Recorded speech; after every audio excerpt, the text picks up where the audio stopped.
Hey, my friend Peter Scott here, and in this video I'm going to answer a question that one of our students, Carolyn, has about how to overcome the objection of the cost per coaching session is too much money. So Carolyn had the opportunity to re-enroll a client who she's been serving powerfully, who's raved about her work together. And recently in that conversation, she found out, or she did some number crunching and realized whatever Carolyn's cost per session was and said, you know what, it's too much money, I'm not ready to do this. So here's what I would recommend. So if you're watching this, take notes on this. Carolyn, if you're watching this, of course, take notes on this. The reason why someone is objecting on the cost per session is because they're not clear on two things. One is the value that they're getting, and two is the cost of not having access to you. So the very first thing that I would recommend would be, number one, having a conversation with this person and say, hey, I totally appreciate that. I understand that this seems like a significant investment for you, so really make them feel heard.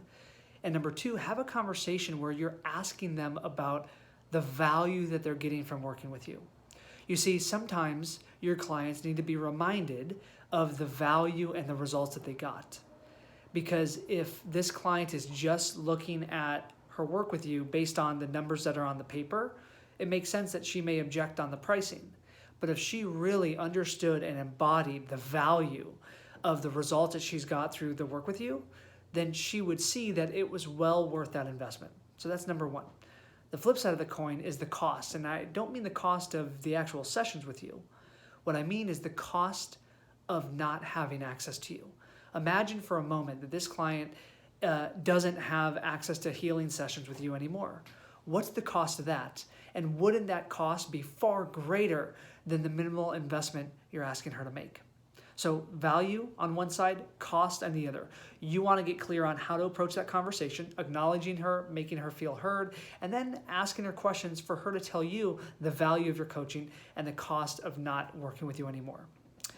The second thing that you want to do is to address the time objection or the time thing, which is like, oh, I'm paying you for your time. What I want you to realize, and the rest of you watching this, is that your clients aren't paying you for your time. What they're paying you for is your cumulative knowledge and life experience and expertise. And I'll give you an example of this. I recently got a tooth pulled like 6 months ago. And it was about a 30-minute procedure, and I think I paid like $1,000 for it. It was down across the border in Tijuana, which actually is a safe thing to do. So I went down to a dentist in Mexico, got my tooth pulled, cost me $1,000, and it was a half an hour of my time. Now, that may seem like a lot of money for a little amount of time, right? That's $2,000 an hour it cost me. How outrageous is that? But would I rather have my dentist take 10 hours of painstaking tooth pulling to where I got my money's worth, and instead of it being $2,000 for an hour, it was it was $100 an hour. Would I rather have had that? No, I don't want pain, right? I want to get the problem solved immediately. So Carolyn, neither does your client. I would share that metaphor with her.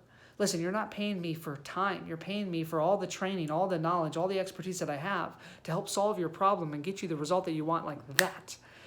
We could do months and months and years of therapy, or we can just do several weeks or a couple months of powerful healing work to release the core issue and not just put Band-Aids on it. Which one do you want?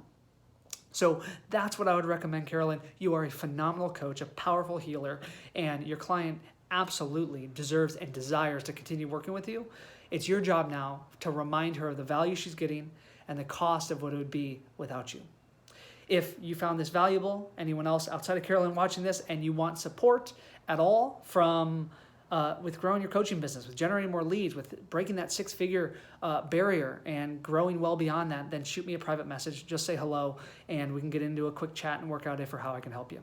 This is Peter Scott reminding you to be here, act now, and fear less.